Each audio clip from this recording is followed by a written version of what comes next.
desejar se inspirar. Mas o trabalho maior é nosso, né? Vou passar essa daqui. Então, Francisco, gente, é um espírito superior, como está lá na questão 111 do Livro dos Espíritos. E na questão 111 está escrito, lê para a gente, por favor. Espíritos superiores reúnem a ciência, a sabedoria e a bondade. Da linguagem que empregam se exala sempre a benevolência. É uma linguagem invariavelmente digna, elevada e muitas vezes sublime. Quando, por exceção, encarnam na Terra, é para cumprir missão de progresso e então nos oferecem o tipo de perfeição a que a humanidade pode aspirar neste mundo. Então aqui se enquadra perfeitamente o perfil de Francisco de Assis, um espírito superior. Tá? E é curioso, porque se mesmo Francisco não achava importante os livros, porque para ele, naquela época, naquele contexto, muita intelectualização nos distanciaria da simplicidade do Evangelho, é o mesmo que retorna como um integrante da falange do Consolador Prometido e assina os prolegômenos do Livro dos Espíritos. Uma doutrina que nos estimula a ler, a dilatar a nossa compreensão, a ampliar os nossos conhecimentos. Então, como em contextos diferentes, nossas missões ganham tintas, cores diferentes. Se por um lado a gente pega numa das encarnações de Joana de Ângeles, Juana Inês de la Cruz, na chamada Nova Espanha, no México, uma monja que tinha uma biblioteca, alguns dizem de 5.000, outros de 8.000 volumes, teatróloga, escritora, musicista, um espírito altamente intelectualizado. E pegamos, por exemplo, a reencarnação de Joana Angélica de Jesus, na Bahia, não há nenhum destaque intelectual. No máximo, redigia atas dentro do convento da Lapa, em Salvador. Por quê? Porque nesta última encarnação, em Salvador, o papel dela foi ajudar na redenção das mulheres. Mulheres que eram postas nos conventos e eram consideradas pelos seus irmãos, pelos seus parentes, como loucas, embora não fossem. Por quê? Porque os parentes queriam ter acesso à herança deixada pelos pais. E aquela mulher podia estar atrapalhando, aquela irmã, aquela prima, enfim, aquela sobrinha. Muitas porque haviam engravidado. Outras porque efetivamente estavam perturbadas por amores desfeitos, amores não correspondidos. E algumas entravam para os conventos porque tinham não a vocação, tinham a visão de que aquilo seria uma profissão. Está dando alguma interferência. Acho que aumentou demais. Melhorou. Então muitas entravam para os conventos porque viam na vida de freira, e os que entravam para os mosteiros viam na vida de padre uma profissão com a qual poderiam se bancar, e não porque tinham vocação. Então o sacerdócio organizado era também uma profissão, gente. Tá? Bem, no Livro dos Espíritos nós vamos encontrar toda uma fundamentação para isso, né? Uma vida contemplativa pode ser uma vida egoísta. Eu posso perfeitamente ter uma vida social, uma vida de relação, e ter meus instantes de contemplação. O celibato, quando é feito em benefício da humanidade, é uma virtude. Quando é feito apenas porque eu tenho questões sexuais reprimidas, mal resolvidas na minha cabeça, eu tenho que procurar terapia, eu tenho que procurar me tratar. E não achar que eu estou me elevando por não ter uma vida sexualmente ativa. As mortificações ascéticas, Francisco não as praticava. Clara, sim. Essa coisa de usar um anel dentado para que o monge não tenha a ereção e sufoque a ereção, usar espinhos, aparelhos objetos de autoflagício, e isso em momento algum o Espiritismo e nem Jesus Cristo no Evangelho sanciona. Isso é uma criação do clero, da religião institucionalizada. por entender que o sexo era alguma coisa que nos prendia a este mundo. E há quem diga, gente, eu respeito, porém não concordo, e do próprio meio espírita, que Jesus foi concebido por uma fecundação do Espírito Santo. Para mim, César, e fiquei muito à vontade de discordar, em que Jesus seria menor, tendo nascido do ato sexual de Maria com José. Para mim, ele só se engrandece, porque se submeteu às mesmas condições que qualquer um de nós, para nos mostrar como podemos evoluir, como podemos crescer, estando encarnados. Mas não acho que seja uma questão relevante. O fundamental é o que ele ensinou e o que ele viveu, e não como ele nasceu. E Francisco vai recordar Jesus criando o primeiro presépio na cidade de Grécio, na Itália, e um presépio vivo, não com o objetivo de cultuar, estabelecer uma cristolatria, mas de nos fazer recordar a simplicidade do nascimento de Jesus e a vida simples que o Mestre teve entre nós. O voto de silêncio, a palavra é uma conquista do processo evolutivo.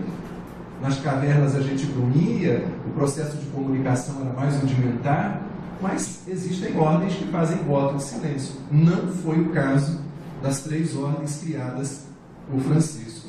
E há uma pequena história em que Francisco estava conversando com Frei Leão, que era o seu principal confessor, e Frei Leão diz assim: Francisco, pai Francisco, eu conheço um homem que maltrata muito o animal dele, o cão que ele tem. Mas ele bate nesse cão, ele deixa de dar comida para esse cão, o cão passa privações junto dele. É mesmo? Traga esse homem aqui para que eu converse com ele e peça para trazer também um animal. Vamos cuidar desse animal que deve estar muito castigado. Não, pai Francisco, esse homem é o senhor. Eu? Sim. Mas como? O senhor trata o seu corpo, esse animal, dessa maneira. Não come, não repousa, porque repousava pouco, dormia pouco. E algumas vezes ele vai dizer para Clara: não maltrate tanto o seu corpo, não faça esses jejuns extremos. Isso não é necessário para agradar a Deus. Mas Clara era uma individualidade. E também, como era muito católica, recebeu a influência do seu tempo. Não há como o espírito ser totalmente, a não ser Cristo, totalmente avesso, totalmente incólume à influência do meio. Não tem como. Nós somos influenciados pelo meio também. Né?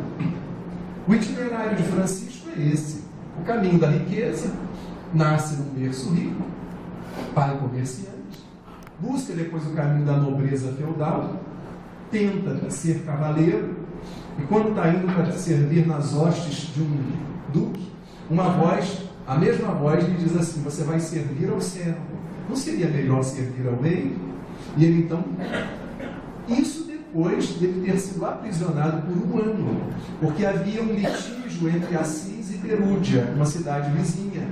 E ele é aprisionado, vai para o cárcere, e nesse cárcere ele canta, ele ainda era um jovenzinho, canta, alegra todos os prisioneiros, e é bem possível que nesse cárcere comece a ser gestado o Francisco de Assis, porque até então tínhamos tão só o Francisco Bernardone. Chega a ficar numa abadia de frades beneditinos por 3 dias, mas reconhece que aquilo não era vida para ele. Ele queria a liberdade, dormir na relva, olhando o céu, ouvindo os pássaros cantar, tomando banho nos rios. E ele então escolhe o caminho da loucura para o seu tempo, mas extremamente saudável, lúcido no cumprimento da sua magnífica missão. Isso nós já falamos. Vestia uma túnica toda costurada e suja, uma aparência insignificante, pois era pequeno e feio, falando sempre com grande entusiasmo, mas sem consideração às regras da gramática e da retórica. Ele contava histórias para pregar o Evangelho. Há uma expressão latina, italiana, ele usava exemplas. E os exemplas eram pequeninas histórias que ele tecia, assim como Jesus teceu as formosas e profundas parábolas. Então ele saía contando histórias. E as pessoas então paravam para ouvir aquele homem franzino, de pés descalços, muitas das vezes, aquela roupa suja, cabelo desgrenhado. Uma vez, um frade muito próximo a ele, o Frei Maceu, perguntou: Pai Francisco, mas por que o senhor? O senhor não é bonito, o senhor não é inteligente, o senhor não fala bem, por que Deus escolheu o senhor? E Francisco ficou meio impactado, mas veio logo a inspiração e ele respondeu: é porque Deus se serve de criaturas vis, indignas, pobres, limitadas, para mostrar a sua grandeza, meu filho. Então, encontrou uma boa resposta. Há algumas fontes que dizem que, mesmo amando os animais, numa determinada noite, um frade estava morrendo de fome e começou a gritar: eu não aguento mais esse jejum. A gente já tem dificuldade para dormir, né? Com fome, vai lá, belisca alguma coisa. Imagine um jejum de alguns dias. E começou a gritar. E Francisco, então, resolve mandar matar uma galinha, das galinhas que estavam, mata a galinha, ele próprio resolve preparar a galinha e depois come a galinha com o frade, né? Mostrando que a gente tem que comungar as coisas boas da vida também. Uma vez perguntaram para um chefe francês, no programa do Roberto Dávila, ele perguntou para o chefe francês qual era o melhor prato. E o chefe falou da culinária italiana, da culinária francesa, o chefe francês falou da culinária dos países latinos, mas arrematou dizendo: o melhor prato é aquele que a gente come com a pessoa que a gente gosta. Esse é o melhor prato. Pode ser até uma gororoba, mas se você gosta daquela pessoa, uma coisa desce meio arranhando, meio esquisito. Até um cafezinho, gente, é delicioso. Se a gente está batendo um papo, vocês sabem disso, né? Com uma pessoa que a gente gosta, tem uma outra significação, né? Propõe uma vida íntima com a natureza, numa época em que não seria possível falar em efeito estufa ou aquecimento global. Os livros não eram essenciais. Francisco exalta fraternalmente a mulher à semelhança do que fez Jesus, resgatando sua importância e cidadania. Essa será a sua relação, mas não era muito íntimo com as mulheres, não. Provavelmente queria também ensinar alguma coisa aos seus companheiros. Não que a mulher fosse inferior, nada disso, mas tenha cuidado, porque vocês estão fazendo voto de castidade, né? E muitos não resistiam e saíam da ordem dos frades menores e iam para essa ordem secular, se casar, enfim. Presépio já falamos. A oração da paz, essa chamada oração de São Francisco, Senhor, fazei de mim um instrumento. Na verdade, há divergências. Há quem afirme, Leonardo Boff, o teólogo, afirma no seu livro sobre a oração de São Francisco, que não foi criada por Francisco. Isso, inclusive, foi publicado num jornal do Vaticano, o Observatório do Vaticano. Havia uma imagem de Francisco que circulava, tinha sido impressa por um fiel. E circulava, com alguns dizeres. E existia também esta oração.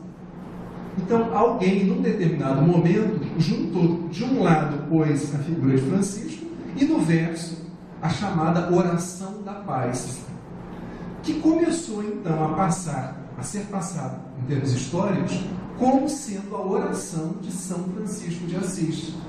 Mas o nome original dela é Oração da Paz. E essa oração é recitada por budistas, por pessoas de diferentes culturas do mundo, porque é uma oração de caráter universal. Ela é muito ampla, muito profunda. E quem não gosta da chamada oração de Francisco de Assis? Tá? Isso nós falamos, isso também. Aqui apenas, gente, só para estabelecer um contraste. As primeiras moradas dos franciscanos se deram em Rio Torto, Riacho Torto, bem pertinho de Assis, né? E são uma réplica.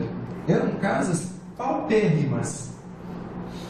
E aqui nós temos né, um outro caminho buscado pelo catolicismo, que é essa construção bonita do ponto de vista arquitetônico, mas muito distante daquilo que Jesus ensinou, já que ele não tinha uma pedra onde repousar a sua cabeça. E Francisco também. Eram casinhas construídas com pedras, com árvores, com troncos. Né? Então são opostos, apenas para a gente fazer uma breve reflexão. Estamos caminhando para o fim, tá? Desejava mostrar que mesmo não se vivendo uma vida monástica, é possível se viver apostolicamente. E aqui nós temos uma visão da catedral que Frei Elias mandou erigir em homenagem a Francisco, o mesmo que criou a necessidade dos cursos de teologia para formar um franciscano.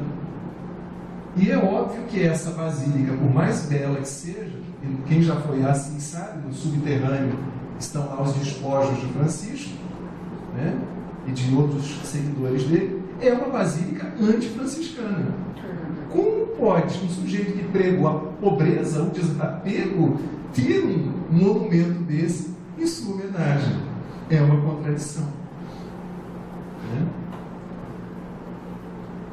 Esses encontros, como nós falamos dos franciscanos, Emmanuel afirma em A Caminho da Luz que eles chegaram a formar 200.000 franciscanos, bem perto do tempo em que viveu Francisco. Contagiou de tal maneira que se espalhou por diferentes países. Então eles se encontravam para se confraternizar, celebrar, comer, beber e fazer festa. Não era só para ajudar enfermo, pobre, necessitado. Faziam festas, os danados, gente. Olha só, né? A gente também pode fazer as nossas, com moderação. Parece propaganda de bebida, né? Beba, mas com moderação. Tomarem decisões em conjunto. Categorias de Francisco. Irmão, que via em todo mundo irmão. Irmão lobo. A famosa história do lobo de Gúbio. Chamam Francisco para poder dar um fim naquele animal que atacava a criação, atacava as pessoas. E Francisco então vai para Gúbio e entra em direção à floresta onde vivia o lobo. E chega perto dele, né, e o lobo rosnando, né, com os dentes ferozes. Irmão lobo, por que atacas os nossos irmãos da cidade de Gúbio? O que te falta, irmão lobo? E se abaixa.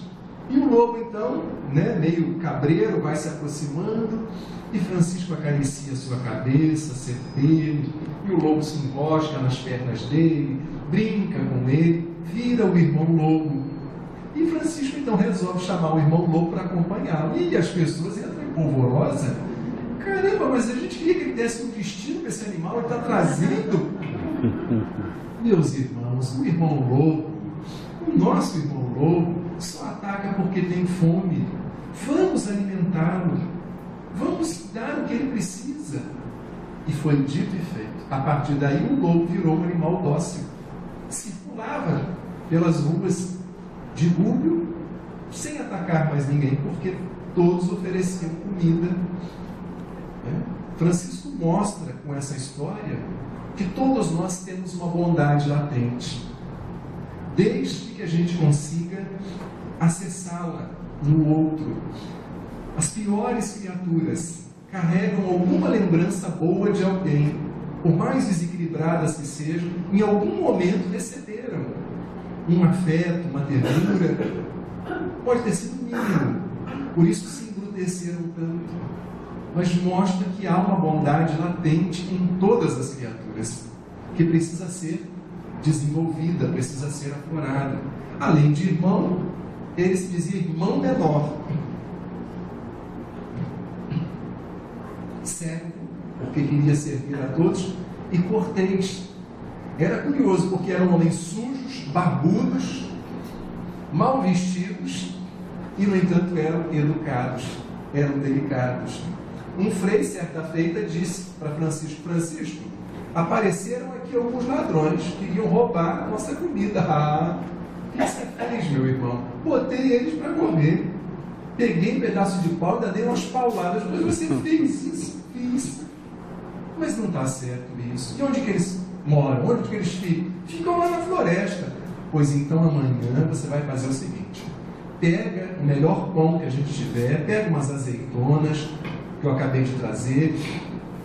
Eu acho que ganhamos uma garrafa de vinho também. Veja uma toalha branca. Você vai entrar na floresta e vai dizer assim: irmãos ladrões, venham comer, meus irmãos. Me desculpe por eu ter batido em vocês. Vai forrar a toalha no chão e vai aguardar sentado. E enquanto eles não aparecerem, você não vai parar de chamar: irmão ladrão, irmãos ladrões, venham comer, venham. E não é que os ladrões vieram comer? Meio assustados, vão apanhar de novo, sentaram, comeram. Pai Francisco os convida a irem para a nossa comunidade. E eles foram. E muitos se tornaram franciscanos. Aí Leonardo Boff, que foi um franciscano, né? Mas tem a alma de franciscano, diz: é por isso que ainda hoje, entre os franciscanos, nós temos muitos ladrões. Então eram corteses, livres porque eram pobres, não tinham posse de absolutamente nada, por isso se sentiam livres, né? E de fato, o livro Voltei, Irmão Jacó, ele tenta se desprender da própria casa. Recorda, Alberto? E não consegue, porque os objetos pessoais dele estão imantados da energia dele, energia de posse. Então ele não consegue se distanciar da própria casa. Eles exercem uma imantação, uma atração. Então tenhamos cuidado com aquilo que a gente tem. Podemos ter, só não devemos nos aprisionar ao que temos. Alegria e ser misericordioso e compassivo. Essa espiritualidade franciscana, ela é caracterizada desta maneira aqui, né? Eu botei ali frase de Emmanuel, a frase que Emmanuel põe no livro Nosso Lar, prefaciando: a humanidade precisa muito do espiritismo, muito do espiritualismo, mas muito mais de espiritualidade. Espiritualidade é sensibilidade. De que adianta eu conhecer a codificação de cabo a rabo? É excelente. Mas se isso não desceu do cérebro para o coração, o apóstolo Paulo, em Epístola aos Coríntios, ainda que eu falasse a língua dos homens ou a língua dos anjos, se eu não tivesse amor. Então é o amor que vai dignificar e dar bom encaminhamento ao que ilustra o nosso cérebro. O caminho da simplicidade deveria ser um pouco maior. Se tiverdes a fé do tamanho de um grão, quem já viu um grão de mostarda? Levanta o braço, por favor. O grão de mostarda é do tamanho de um caroço de abacate, gente? É menor, lembra um alfinete de costureira, a cabecinha, não é isso? O que Jesus quis dizer? Se você tiver uma fé insignificante, podereis fazer tudo o que eu faço e muito mais. Jesus não pediu fé do tamanho de uma melancia. É do tamanho de um grão minúsculo, insignificante de mostarda. E quantas das vezes vocês devem se lembrar que a gente se desespera e daqui a pouco vem o socorro. Numa ocasião, há muitos anos, eu estava tão duro, mas tão duro, morava sozinho, com alguns amigos, não tinha nem dinheiro para pagar o aluguel, nem para pagar a passagem do ônibus. E estava duro, e naquele dia era um dia que não tinha trabalho, não tinha expediente. E eu fui num abrigo de senhoras em Nova Iguaçu, num bairro próximo a Mesquita, na Baixada Fluminense. Porque havia lá uma reunião espírita, depois davam passes nas vovós, nos vovôs, falei: vou me distrair, vou para lá, porque nem fui porque estava cheio de caridade no coração, não. Fui esquecendo os problemas. Aquelas vovós e aqueles vovôs têm tantas histórias tristes que eles vão me contar alguma que eu me senti até confortado. E fui para lá. E aí cheguei lá, tentando passar anonimamente, me chamaram para a mesa para participar da reunião. Terminou a reunião, até disse algumas palavras, aí veio a hora do passe e começaram a cantar para a mentora da casa, chamada Irmã Catarina. deve ser parente da irmã Rosa, né? Canta. E aí, eu com a minha tosca mediunidade, de olhos fechados, tive a sensação, é um espírito de uma freira, dela entrando e tocando na cabeça de cada velhinha, de cada velhinho, e aí se aproximou da mesa e tocou também na minha cabeça e disse: meu filho, tenha fé, tenha confiança, ainda hoje você vai ter uma resposta para o problema que te aflige. Terminou a prece, eu falei: será que foi autossugestão? Será que foi animismo? Essa pergunta que nenhum de nós faz, porque a gente tem convicção que são os espíritos, não é mesmo? Pois é. Aí fui para casa. Nisso chega um amigo com uma sacola grande. César, eu estou com um outro trabalho agora. Eu falei: que trabalho? Estou vendendo bolsa da marca tal. Eu falei: isso é falsificado? Não, que não, é bolsa. E olha, César, a gente ganha 30%. Me lembrou a Natura, que dá 30%. 30%. Você não quer vender bolsa? Eu falei: rapaz, a única vez que eu tentei vender cama, mesa e banho para ajudar um amigo, a gente ficava com pena da pessoa, dava um lençol, dava um travesseiro, e quando ia cobrar, a pessoa dizia que não tinha dinheiro, estava faltando, a gente daí numa barraca, fazia uma cestinha básica e tal. Eu não sou bom vendedor, não. Não, mas fica com essas bolsas. Me deixou a sacola dele, o monstruário. Aí eu me lembrei de uma amiga e fui à casa da amiga. E estava lá uma mulherada na casa dela. E eu nem sabia ainda, não tinha atinado que mulher gostava tanto de bolsa. Bolsa, sapato, cinto, né? E salão de beleza. E a mulherada comprou todas as bolsas. Compraram tudo. Eu fiquei com os 30%. Primeira coisa que fiz foi passar no mercado, comprar arroz, feijão, e fui fazer comida para mim e para os rapazes que moravam comigo, e foi muito bom. E aí, depois que eu estava com a barriga cheia, me lembrei da irmã Catarina. Não é que existe espírito mesmo, gente? Bom, e aí, para a gente fechar, duas coisinhas. Irmão Leão, o verdadeiro santo é o que renuncia a todos os prazeres do mundo, mas também a todas as alegrias do céu. Ou seja, é bom estar no mundo. Emmanuel diz, se não me falha a memória, em Pão Nosso, que o desejo de morrer para ser feliz denota enfermidade da alma. Vamos viver no mundo, como o mundo, sem a ele pertencer.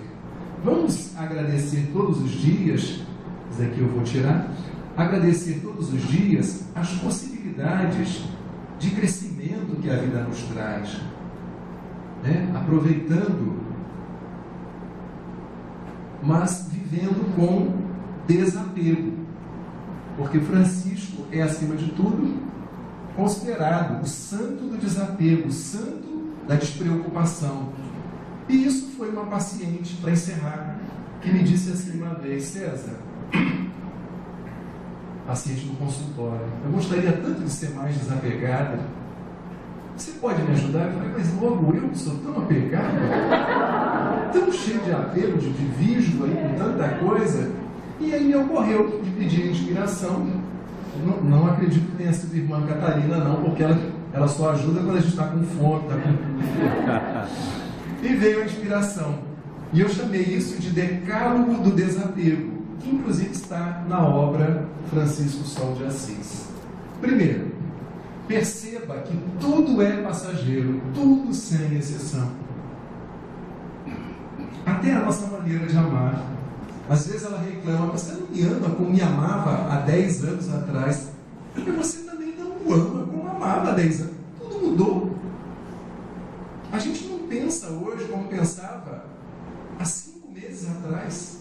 Cada obra nova que a gente lê, cada experiência que a gente vive, tudo isso vai renovando a nossa paisagem mental, vai agregando experiências em termos de crescimento. A única coisa permanente é a própria impermanência. Tudo muda. Os cabelos vão caindo, né? Um certo aumento da circunferência abdominal vai acontecendo, uma junção de tecido adiposo, né? Vai mudando, os cabelos vão embranquecendo, e aí tem que ir para o salão, tem que pintar, fazer escova progressiva, não é assim? É a nossa tentativa de envelhecer com dignidade, mas tudo é passageiro. Os filhos crescem, aí vem a síndrome do ninho vazio. O que eu faço na minha vida? Se eu me resumir apenas a criar filhos, vou estar, né, num dilema. Vou precisar reencontrar novos sentidos para a minha vida. Viva intensamente o hoje, sem ansiedade exagerada quanto ao futuro e sem lembranças amargas do passado. Alguma ansiedade a gente tem que ter, é impossível viver sem ela. Mas tem gente que arrasta seu passado como uma bola de ferro, ou arrasta questões mal resolvidas de uma relação para outra. Aí quer que ele seja o príncipe encantado que o anterior não foi, ou que ela seja a princesa ou a Amélia que a anterior. Fica difícil. Deixa eu resolver o que está mal resolvido, para entender que o outro é uma individualidade. E eu não posso cobrar nem esperar dele ou dela o que a relação anterior deixou de me dar. Ou vivo preso no futuro, né? Extremamente preocupado. Às vezes eu pergunto para pessoas muito preocupadas e que desenham tragédias: a cada 10 preocupações que você já teve, quantas efetivamente já aconteceram? Aí a pessoa pensa, nenhuma. Então vale a pena, se o teu histórico não é um histórico de concretização das profecias, dos teus vaticínios, das tragédias, vale a pena se preocupar tanto? Alguma preocupação a gente tem que ter. Tente não criar grandes expectativas. Quem trabalha quer receber, quem ama deseja ser amado. Quem veio hoje aqui veio esperando que minimamente esse encontro, essa palestra fosse agradável, fosse edificante, não é isso? Mas as grandes expectativas geram grandes frustrações. Filtre com equilíbrio as críticas e os elogios, não permitindo que fala alguma determine o seu jeito de ser. Vamos analisar quem fala, como fala, quando fala, qual a intenção ao falar, para que a gente não se sinta nem acima do bem e do mal, por cima da carne seca, o rei da cocada preta, mas também não nos sintamos um zero à esquerda. Liberte-se de tudo que não tem utilidade, que se encontra guardado, trancado, parado em sua casa e em sua vida. Às vezes a gente tem uma biblioteca vasta e, no entanto, tem livros ali que a gente nem pensa mais em ler e não temos. Vamos deixar o livro circular para não ficar igual água parada. Valorize cada relacionamento, mas não queira reter ou controlar ninguém. Não somos donos de ninguém. Ninguém é nosso dono, embora a gente queira ou se permita ser possuído pelos outros. Não somos donos nem do nosso próprio corpo. E às vezes a gente quer isso. Fulano me deixou, vou me matar, para ele se sentir culpado. Não se mate. Mate ele de raiva, encontre uma outra pessoa. Porque você vai se matar, vai se encrencar todo na vida espiritual. Suicídio é uma falsa solução. Segundo, o outro daqui a pouco já se esqueceu que você se matou por causa dele. Já está beijando outra, já está saindo com outra. Então não vale a pena. Mate de raiva. Mostre como você está bem, como você está feliz, né?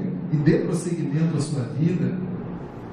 Mantenha contato com quem nada possua ou quase tudo tenha perdido. A dor do outro nos conforta. Aquiete-se e faça silêncio interior, a fim de ouvir seu coração, sua intuição, sua alma. Ao lado dos cursos de oratória, deveriam existir cursos de escutatória. Diz Rubem Alves, já desencarnado, grande escritor.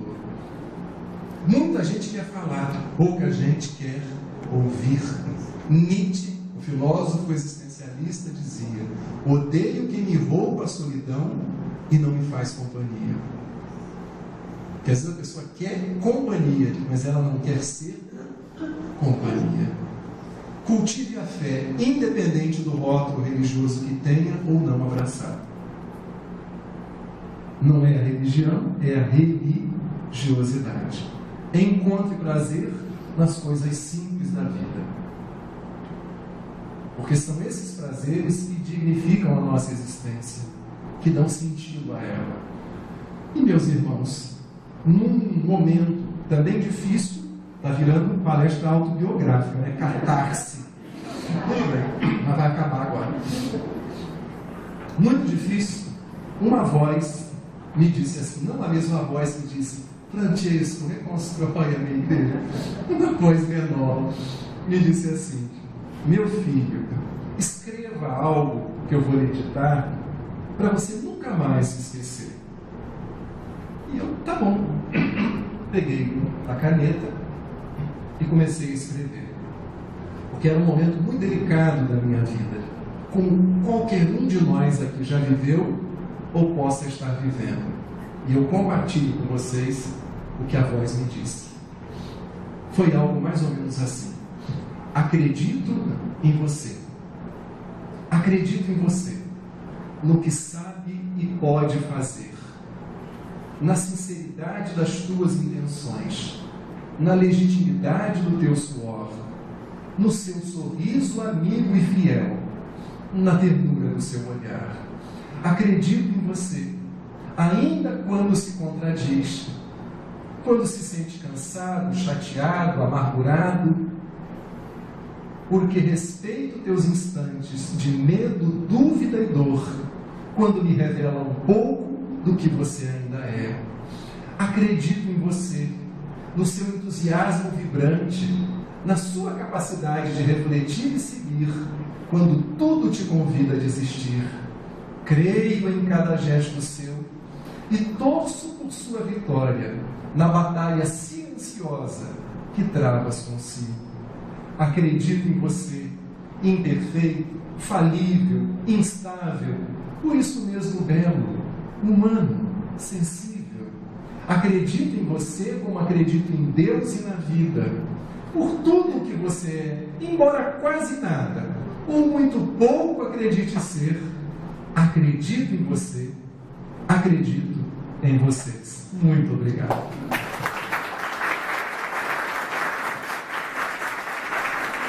Obrigado pela paciência.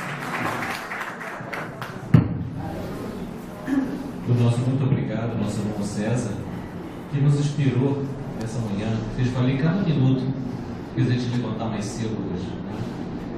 Ele vai ficar um pouquinho ainda aqui com a gente, fotografando o livro, dessa vez lá fora, e vamos orar. Aliás, lembrar que ele falou também a moda Francisco.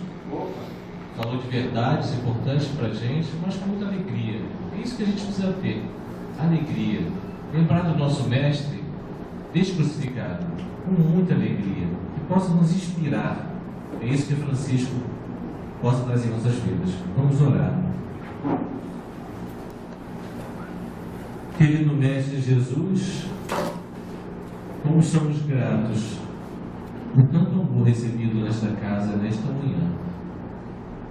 Que a inspiração desse enviado por ti, Francisco, sirva verdadeiramente de inspiração em nossas vidas. O retorno a teu Evangelho de verdade, de caminho e verdade, mas sobretudo de vida, de uma vida alegre, inspirada em ti, querido amigo. Que possamos sair daqui, termos em mente que temos em ti este amigo que possamos contar sempre e sempre.